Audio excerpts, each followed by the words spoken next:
Hindi naman masamang kumain ng karne. Oo, wag lang may sakit. Aral lang ng Katoliko yan. Alam mo yan, aral ng Katoliko na yan.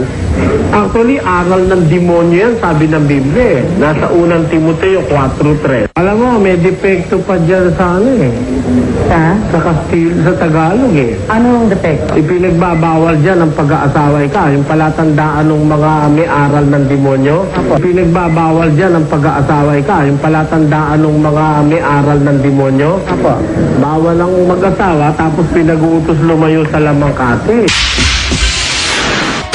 May kanya-kanyang lakad. Ha? Pinagawa itong tapat.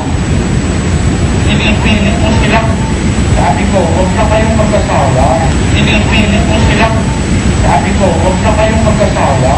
Actually, aral ng demonyo yan, sabi ng Biblia.